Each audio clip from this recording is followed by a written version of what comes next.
学好数理化，走遍天下。林正，太阳落山前把这块千镇山石移到后山镇眼，少1寸，扣罚全年口粮，立刻滚出天机宗。他一个毫无灵力的凡人废柴，拿头推吗？摆明了是管事要逼他下山。可不是，上个月体修峰的王师兄贴了3张居礼符，才勉强推了10步。这小子要是能挪动，我当场把这外门广场的青砖吃下去。走遍天下都不怕，老祖宗的真理到哪都管用。胡闹什么疯话！天机宗不养闲人。我再问你最后一遍，这石头你移是不移？移，不过不用推。不推？难不成你靠你那张破嘴把他吹到后山去？拿根破树枝儿，他当这是要饭的打狗棍儿，还是准备给这石头挠痒子啊？你们懂个屁！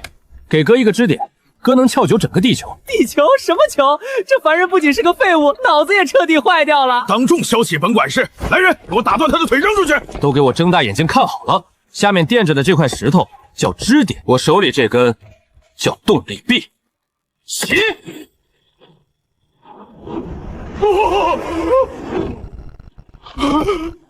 没有灵力，千斤石头飞起来了，这到底是什么妖法？刚才说要吃青砖的，赶紧吃，别逼我喂你。力学第一课，阿基米德杠杆定律。没文化真可怕。林正，你给我站住！怎么，赵管事想反悔？石头我已经按要求移了，难不成天机宗的规矩是管事用来放屁的？少在这里给我逞口舌之亏！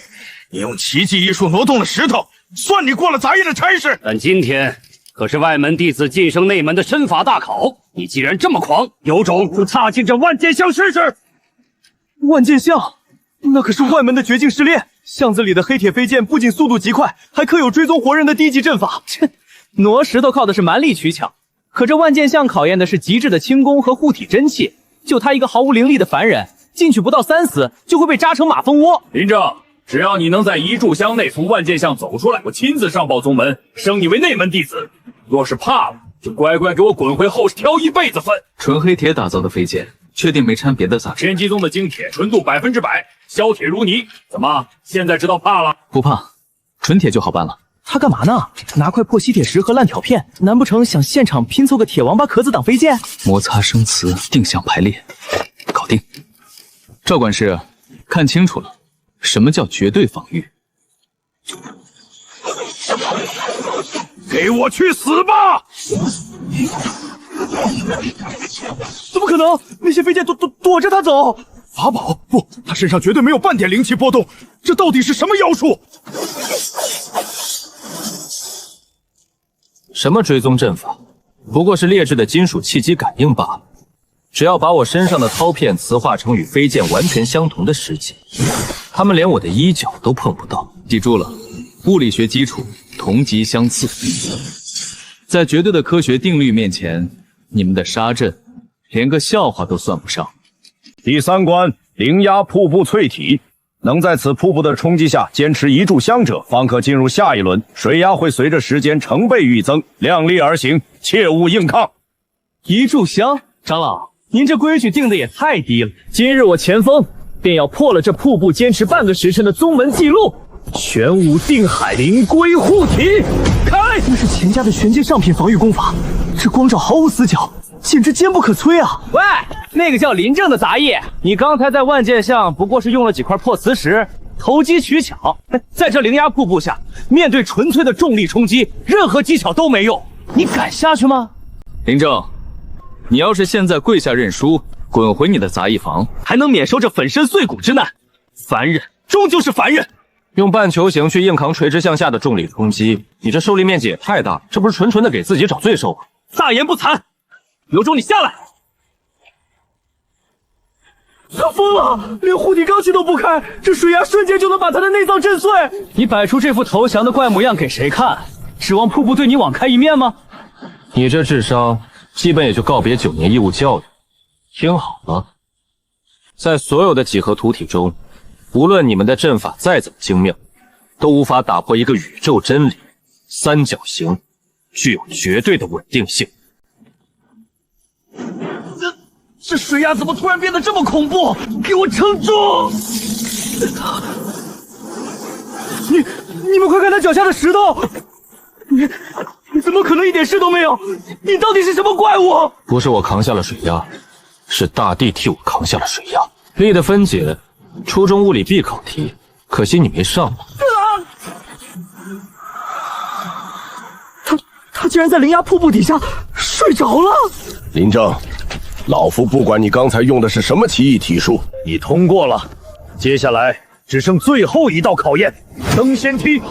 此梯步上古迟滞重振，越往上走，如同深陷泥沼，寸步难行。刚才那些手段在绝对的阻力面前，统统无效。迟滞重振，说到底不就是增加了接触面的摩擦系数？看来这修仙界物理法则确实欠缺一次彻底的应物教育。第4关，登仙梯竞速，梯上布有上古迟滞重阵，这不仅考验你们的体力，更考验你们在绝境中运转灵力的韧性。前10名登者直接晋级外门大比决赛，开始！怎么回事？我的脚好像站在台阶上了，抬起一步都要耗费平时10倍的力量。这是迟滞重振的威力，连周围的空气都变得像泥沼一样。一群软脚虾，看我李家的秘法燃血步，给我破！林正，你那点投机取巧的把戏，在这实打实的阻力面前彻底失效了吧？乖乖在下面仰望本少爷登顶吧！什么上古迟滞重阵，名字起得挺唬人。说到底，不就是个极度强化物体表面粗度的阵法吗？阻力大，那是因为你们在这阵法里，鞋底和台阶之间的摩擦系数缪被放大了成百上千倍。你们越是用力踩，正压力就越大，摩擦力自然也就越恐怖。他在干什么？拿的什么东西？面粉吗？这叫滑石粉，主要成分是硅酸镁。我们杂役平时用来清理打磨法器生锈表面的好东西，今天正好给这所谓的上古阵法抛个光。哈哈哈！滑毒粉、破木板，你以为你是去扫地吗？这阵法连灵力都能凝滞，你指望这点粉末能带你飞上去？飞不上去，但我能滑上去。我靠！他怎么在台阶上滑行？这可是逆着坡度啊！只要消除了摩擦力做副攻，我随便施加一点向前的推力，就能转化为源源不断的动能，这叫越野滑雪。看清楚了！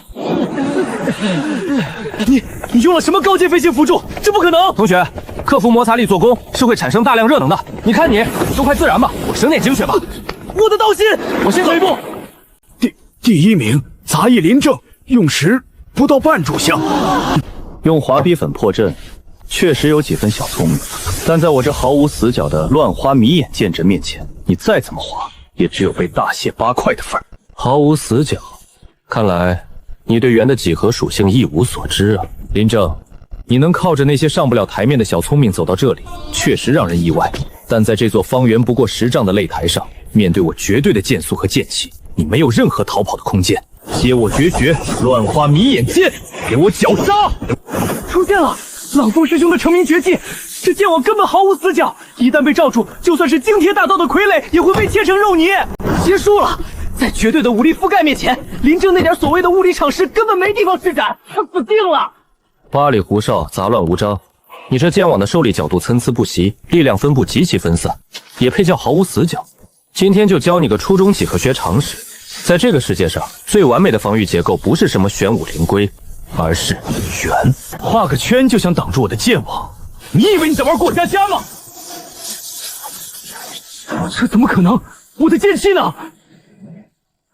同圆内，半径处处相等。当你的剑气接触到这个完美圆环的任意一点时，那股破坏力就会顺着相等的半径极其均匀的平摊，分散到整个圆球上。你那点力量被平摊了360度之后，连给我挠痒痒都不够。不可能！我不信什么几何定理，我不信！力学传导，走你！林正一击制敌，夺得外门大比第1名，正晋升内门。林正，你在外门搞的那些奇奇怪怪的把戏，确实有些门道。但这内门可不是靠小聪明就能混下去的。宗门已经给你分配好了去处，炼丹峰。炼丹峰，那可是内门最苦最危险的地方。那群炼丹疯子整天炸炉不说，炼出来的丹药全是带有火毒和丹毒的废丹。上个月刚吃死了一个噬药的杂宗。到了炼丹峰，给那些炼丹天才们好好当烧火童子。若是惹了他们，被塞几颗毒丹，那可是神仙难救。丹毒我看就是群连酸碱平衡都搞不懂的化学玩萌，弄出来的未完全反应的衍性杂质罢了。看来这修仙界的化学课得由我来亲自教了。吃下去，这可是本少爷刚炼出的3阶聚灵丹，能替本少爷试药，是你几辈子修来的福分。司徒少爷，饶命啊！上一个试您丹药的师兄，现在还在床上抽出吐白沫呢。您的丹药里丹毒太重了。愚蠢！所谓是药3分毒，品阶越高的仙丹，半生的丹毒自然越猛烈。只要能突破修为，经脉剧痛几天算得了什么？给我掰开他的嘴，灌下去！慢着。经脉剧痛，口吐白沫，我还以为是什么上古奇毒，搞了半天就是一团没反应完全烈性碱性残渣。你是个什么东西？一个刚从外门爬上来的土包子，仙丹也敢对本少爷的仙丹指手画脚？你懂什么是丹毒吗？丹毒在化学里，这叫 pH 值严重超标，重度碱性烧伤。你们炼丹就知道一味的用猛火提纯，药材里的碱性省物碱全被熬成了高浓度烈碱。吃这种东西，经脉不被烧穿才怪。一派胡言！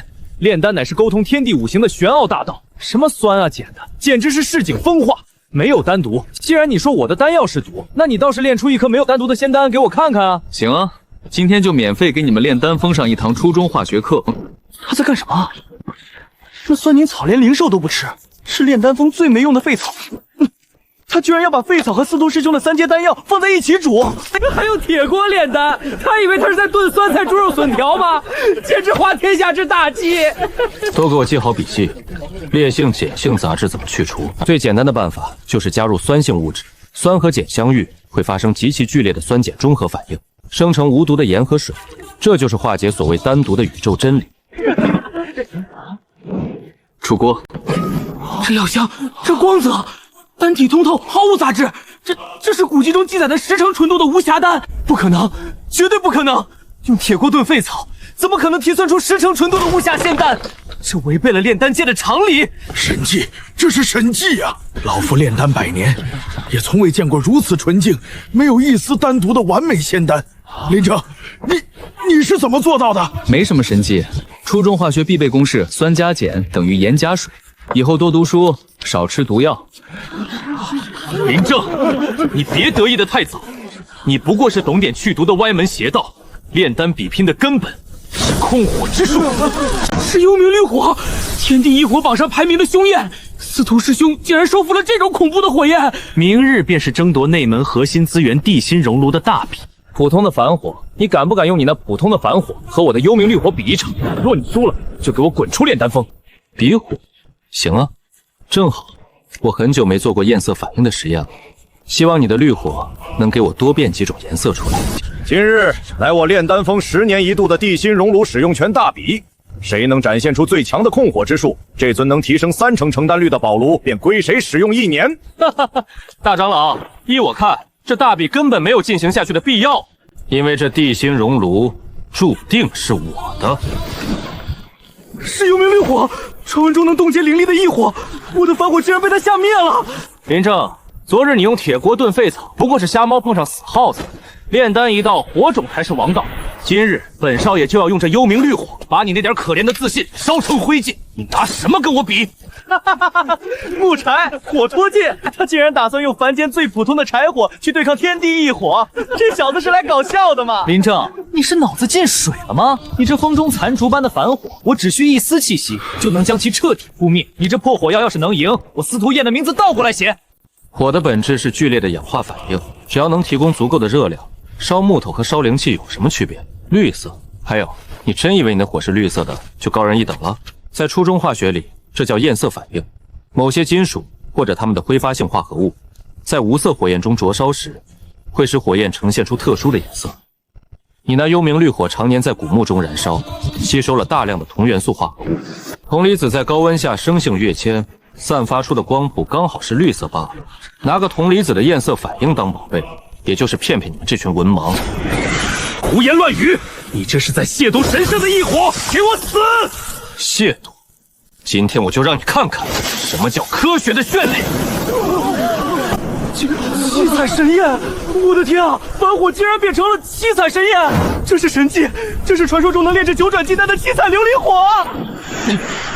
不可能，普通的矿石粉末怎么可能改变火焰的本源？你作弊！都说了是焰色反应，电子跃迁不同波长的光罢了。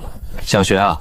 交学费我教你啊！神乎其技，化腐朽为神器，能将反火操纵至七彩之境，这等控火造伪，老夫生平仅见。林正胜，地心熔炉为林正使用。你就是那个靠耍杂技赢了司徒院的林正，听说你很狂，可惜是白羽人，他手里拿的难道就是传闻中连虎山大阵都能劈开一道缝的千年玄铁剑？林正，你那些糊弄炼丹峰的定制焰火杂技确实好看，但在修仙界，绝对的杀伐之力才是根本。看见了吗？这千年玄铁乃是取深海寒矿，经剑修峰长老耗费10年灵火捶打而成。削铁如泥，吹毛断发，你拿什么跟我比？你那烧火的棍子，连让我出剑的资格都没有。硬度确实不低，切口呈现粗糙的晶体颗粒状，这不就是含碳量超别的生铁吗？千年玄铁，10年捶打。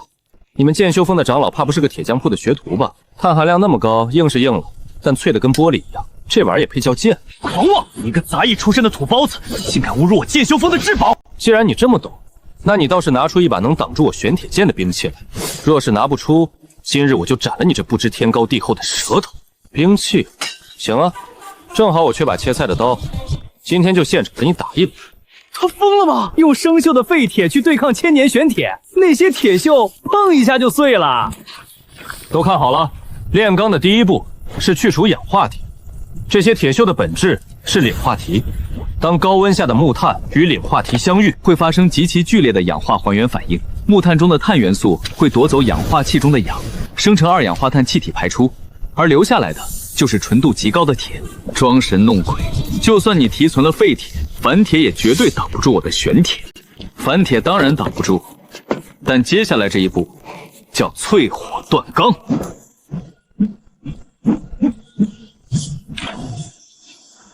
来，用你那把吹毛断匪的玻璃剑砍我！拿着一把刚从水里捞出来的破刀片，也敢吐狂言，接我绝杀长虹贯日！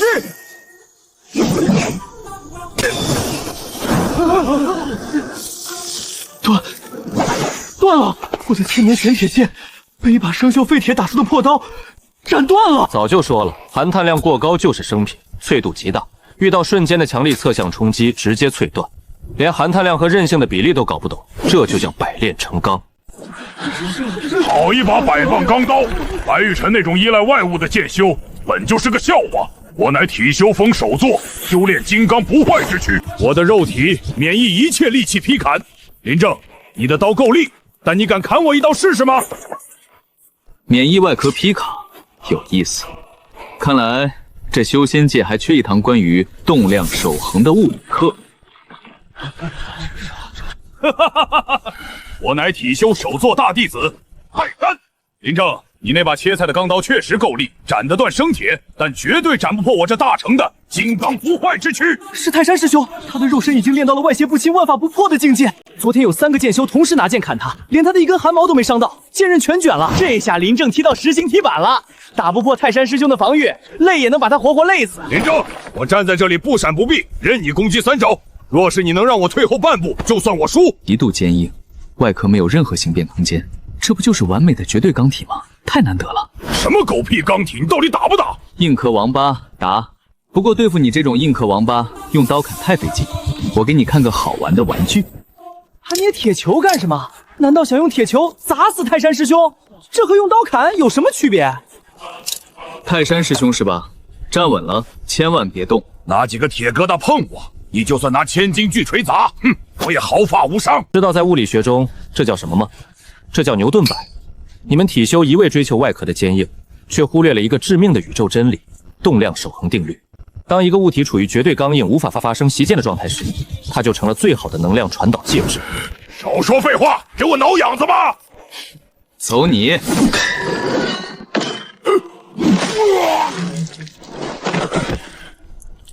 没破防，泰山师兄的铠甲连一丝划痕都没有。可是他的内脏被震碎了，这是什么邪术？隔山打牛！外壳越硬，弹性碰撞的动能传递就越完美。防弹衣里面还得垫个缓冲层呢，全是硬扛，你不吐血谁吐血？记住了，打败魔法永远是物理学。天雷异象，是内门第一天导，是掌控雷电的雷修，雷武技术关了。林正，你用诡计伤我同门，今日我便代表天机宗，用这万道狂雷将你轰成飞灰。在绝对的雷霆面前，你那点凡人的小聪明救不了你。高压雷电，纯天然不污染的庞大电能，想劈我？刚好我最近正愁没地方充电。法拉第电磁斩刃定律，了解一下。林正，你能击败剑修和体修，确实有些手段，但在我这至刚至阳的天地雷电面前，任何物理防御都如同虚重，雷电无孔不入，瞬间焚毁一切。是雷师兄的绝杀大阵，他竟然连万雷天牢引都用出来了，这可是能把一座山头直接劈成飞灰的技术啊！快退！雷电无眼，一旦被波及，连灵魂都会被电得灰飞烟灭。林正这次绝对死定了。林正，借你们的破铜烂铁一用。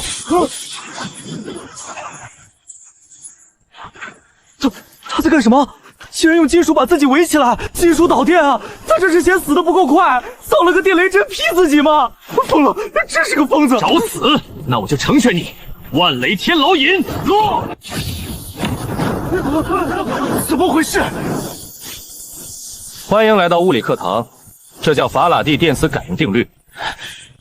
当变化的电流通过这个巨大的电感线圈时，会产生强大的自感电补助，它会极其完美的阻碍电流的剧烈变化，把你那暴躁的高压雷电瞬间平拨成稳定柔和的低压直流电。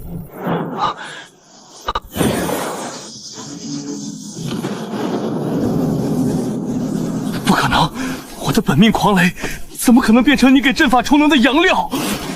我不信！给我死！给我死啊！喂，上面的那位充电爪怎么没电了？电压不够啊！你到底行不行？再来点，阵法充了80%。我，连个变压器都不如，这雷修拉胯。这护山大阵的能量竟然溢出了！林正，你到底干了什么？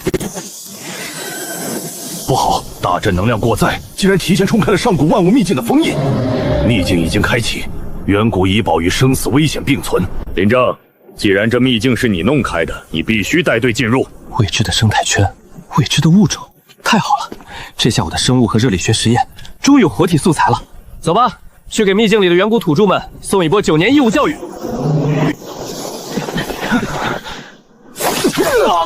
谁？是谁在暗算我？滚出来！没用的，这里的浓雾能屏蔽神识，我们变成了瞎子。天机宗的雏鸟们，欢迎来到屠宰场。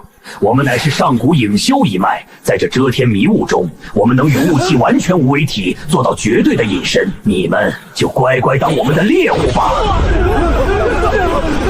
看不见敌人，神识也没用，这根本没法打。难道我们要被这群隐形的恶鬼活活耗死在这里吗？绝对隐身，不过是利用功法，把身体的折射率调整的和周围的浓雾一样罢了。光线穿过你们的身体不发生偏转，视觉上确实隐形了。少在那胡言乱语，死到临头还敢嘴硬，我先拿你开刀。但隐形不代表消失，只要你们还有实体，就会吸收热量。今天林老师教你们一堂基础光学课。他在干什么？凝聚这么大的水球，算给这些隐身怪物洗澡吗？洗澡？不，我打算给他们做个烧烤。这玩意儿在物理学上叫掏物镜。你弄出这么刺眼的光点干什么？这能伤到我吗？公元前212年，阿格米德利用镜子聚光烧毁了罗马舰队。在物理学中，当光线被无限聚焦于一点时，它产生的高温足以融化钢铁，更何况是你们这群穿着衣服的虫子！给我烧！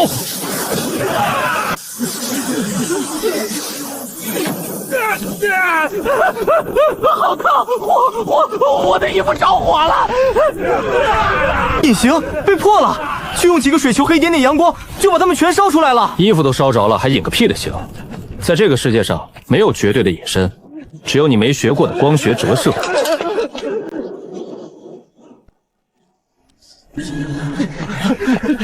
是灵宝，我们发财了！快御剑升空！这毒虫数量太多了，沾上一口必死无疑。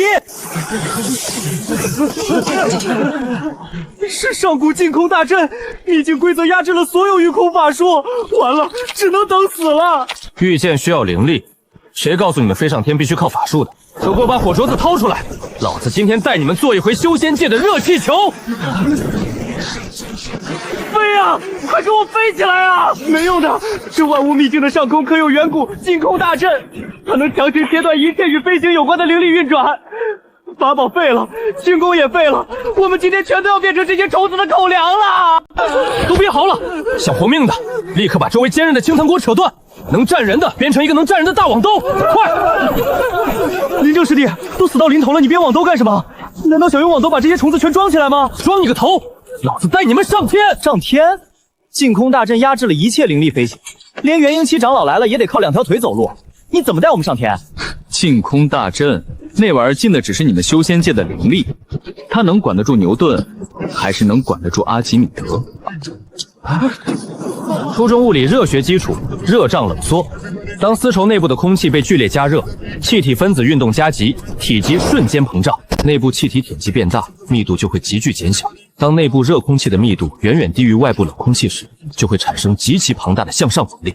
发什么呆？还不快滚进来！死定了！飞起来了！我们真的飞起来了！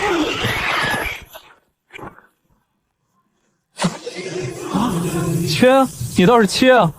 老子用的是纯粹的物理符力，一点灵气都没掺。你这破阵法拿什么进我？拿头进吧！物理，这到底是一门怎样恐怖的功法，竟然能无视天地法则？火焰变小了，气球正在下降。烈火弹快烧完了，右前方有片空地，准备降落。下面没有毒虫，树木也很稀，那里可以降落。前火，抓紧藤绳，别让吊篮侧翻。要落地了，都站稳。总算要落地了。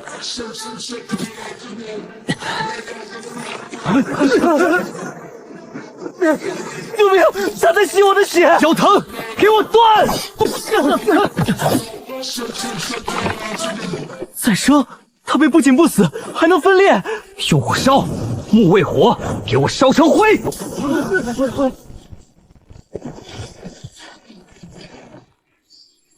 刀砍重生，火烧不灭，这根本不是妖兽，这是杀不死的神术，我们全都要被它吸干了。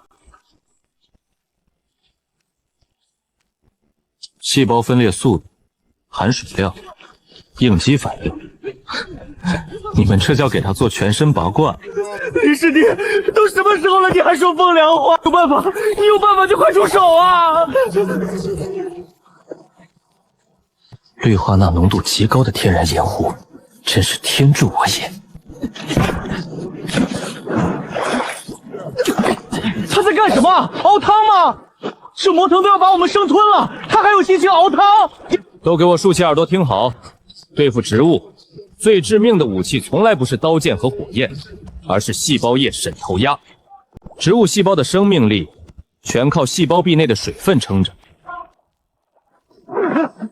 当植物根系接触到浓度远远大于其自身细胞液浓度的液体时，水分子会自发地从低浓度向高浓度的流失，这在生物学上叫质壁分离。给我干瘪吧，杂草！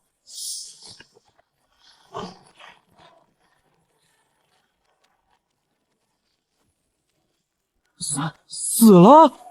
刀砍不死，火烧不灭的魔藤被一锅盐水给咸死了。智障分离，这到底是什么恐怖的神通？杀人不见血，连树都不放过。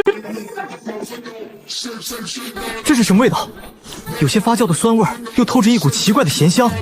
莫非是某种能致幻的上古毒气？大家快屏住呼吸！毒气？你们这群修仙的真是不食人间烟火。这特么明明是黄豆发酵的纯正酱香味。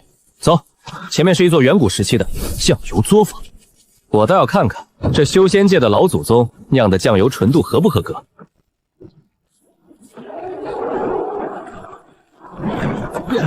顶住！绝不能让外面的妖兽冲进来，否则我们全都会被踩成肉泥。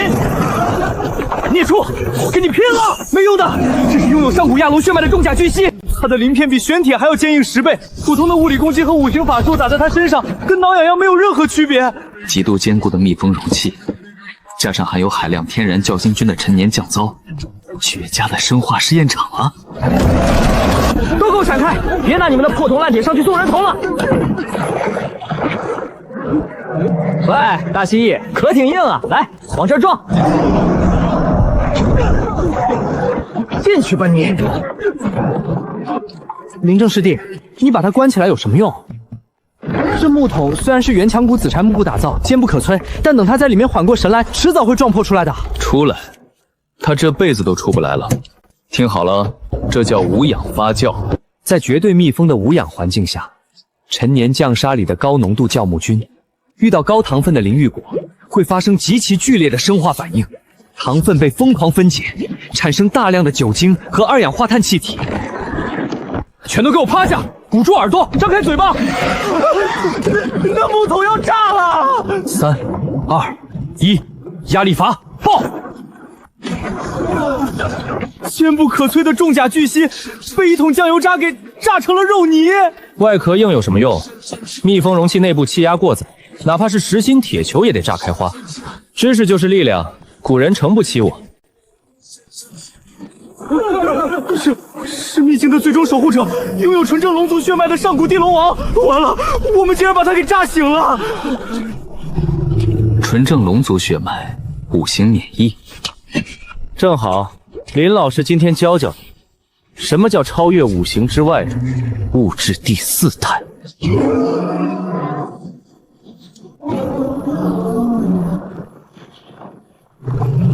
别退，退就是死！接5行绝杀阵。没用的，他体内流淌着上古龙族血脉，天生免疫一切5行法术，物理劈砍更是连给他挠痒痒都不配，这根本就是个没有弱点的怪物。林正师弟，你在干什么？都这个时候了，你还在缠铁管？5行免疫，那是因为你们修仙界的认知还停留在最原始的固体、液体、气体这3种物质形态上。下水道的甲烷气体作为初级推力，厚重铜箍绕成的特斯拉线圈作为高频声工器。今天林老师就给这头没见过世面的大龙大蜥蜴科普一下什么是超越5行的物质第4态。掌气喷射，高压电簧，给我起！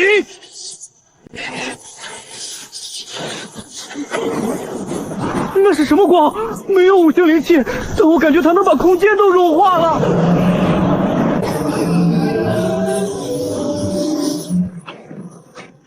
没文化真可怕。等离子体，这叫物质第4态。等离子体，原子，连原子都被打碎了，你拿什么免疫？林正师兄，这难道就是传说中能掌控整个万物秘境的秘境核心？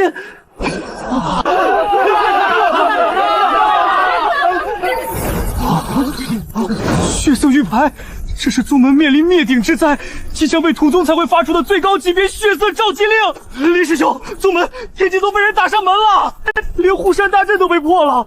看来修仙界的文盲不止这一处。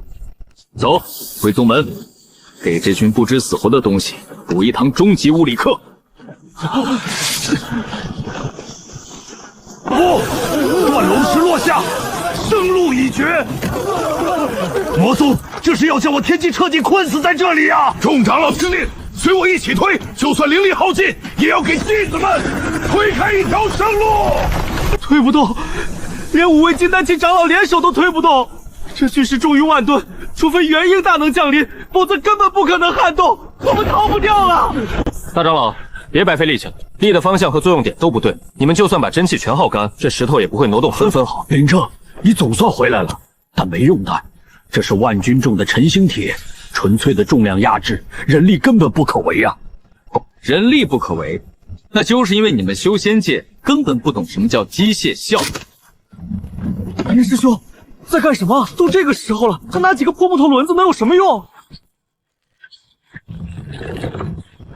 这玩意儿在物理学中叫滑轮组，定滑轮改变力的方向，动滑轮负责省力。就靠这几块木轮绕上绳子，就能拉起万钧巨石。林正，这简直是天方夜谭。过来，那个谁，叫瘦猴是吧？过来。林师兄，我连引气入体都没做到，力气比凡人还小，我能帮上什么忙？握紧绳子，往后拉。林正，现在可不是胡闹的时候。5位长老都推不动的石头，你让一个毫无修为的杂役去拉？拉！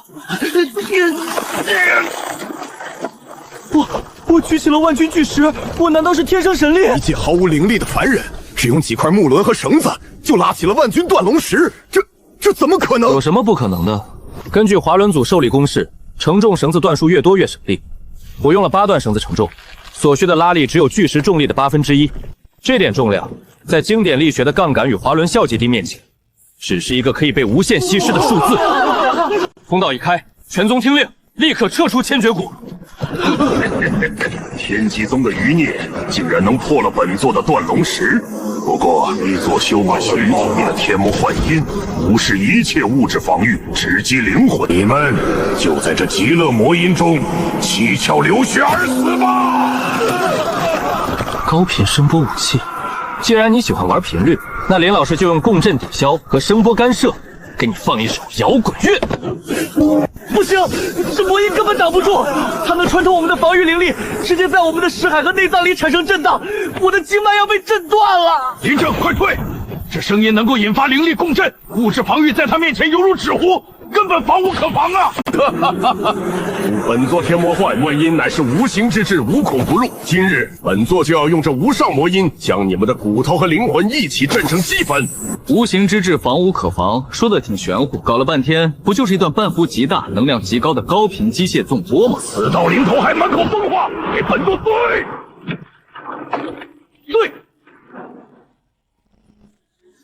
林师兄，你搬出编钟干什么？都这个时候了，你难道还要给魔宗宗主演奏一曲颂钟吗？现代科技的奇迹，主动降噪。都给我把耳朵捂好了，听好了，在经典波动力学里，波具有极其神圣的性质，叠加性。当两链频率完全相同、振动方向完全一致的波在空间中相遇时，如果它们的相位正好相反，也就是我的波峰极其精准地对准了你的波体，那么这两俊波就会发生极其完美的相消干涉，它们的振幅会瞬间归零，能量也会在对撞中彻底湮灭。可笑！想用凡间乐器的杂音来抗衡本座的本命魔音，简直是痴人说梦！给本座连人带钟一起震碎！没声音了，那么恐怖的毁灭魔音撞上林师兄的钟声，居然直接没了，连风声都没了，这怎么可能？喊啊，老头儿，怎么不喊了？没听过逆相位波平七消吗？你叫的再凶，老子一记完美反圈的声波送过去，你连个屁都放不出来。在绝对的科学定律面前，你这所谓的本命魔音，连个噪音污染都算不上。你这个妖人，你这到底是什么诡异的神通？好，很好，能逼得本座动用最后的底牌。林正，你今日死得其土了！本座这灭世魔焰无物不焚。你的破钟能挡得住声音，本座倒要看看它能不能挡得住将你们整座山门彻底融化成岩浆的极致高温。想玩发热，想比谁的能量高？好啊，老头儿，今天林老师就教教你什么叫色杀力。好烫！我的护体阵气瞬间就被蒸发了，这到底是什么火？连石头都在融化。本座这本命闷火采自九幽地底，历经100年炼化，别说是你们这群废物，就算是一座精铁铸成的山脉，今日也要化为一滩沸腾的岩浆。完了，法宝难挡，真气瞬灭，这根本不是人力能够抗衡的天灾呀！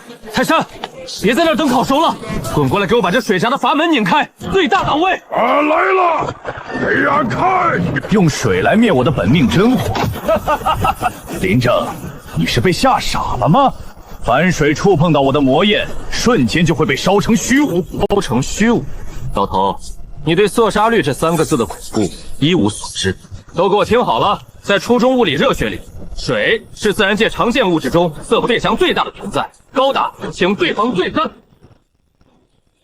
这意味着，想要让水升高温度，你需要付出极其庞大庞大到令人发指的热量，沸腾气化，气化直热。我的水库管够，你的火耗得起吗？我的本命真火被区区凡水给浇灭了，这可是能融化玄铁的魔焰啊！玄铁的和合部才多少？连水的1/10都不到。烧铁容易，烧开水，你这差远了。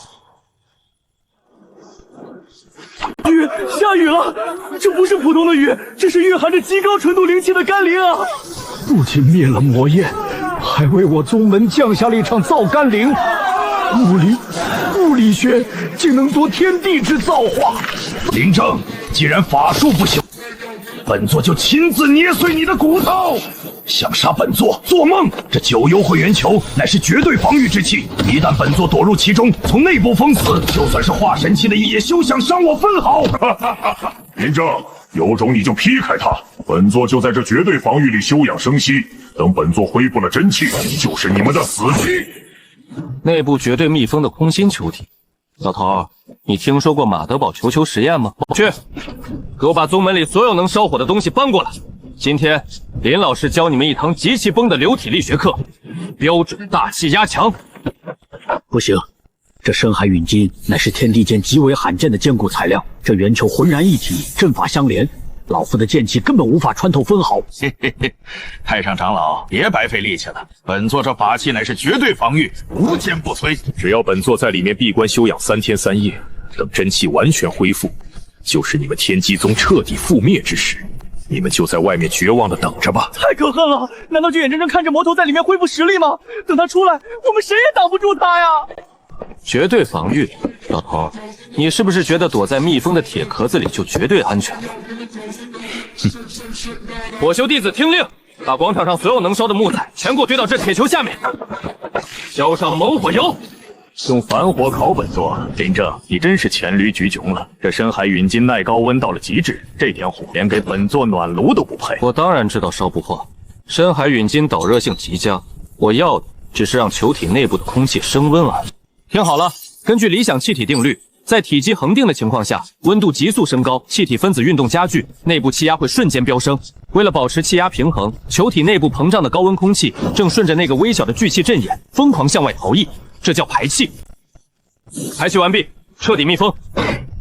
水修听令，给我用最冰的水全力浇灌它，急速冷却。温度骤降，内部残存的少量空气迅速收缩，但因为阵眼已经被封死，外部的空气根本进不去。此时此刻，球体内部已经接近真空状态，而在它的外部是标准大气压强，那相当于每1平方米的面积上压着整整10吨的重物，这就是大自然最纯粹的重压。怎么回事？怎么回事？这铁壳为什么在往里缩？空间越来越小了，本座要被击扁了！救命！放我出去！别压了！我的武则令不要碎了！我投降！本座投降了！投降？早点出来不就好了吗？非要体验一把17世纪的马德堡琼球实验？这修仙界的炼体师连抗压结构都不会做，还敢吹绝对防御？废物！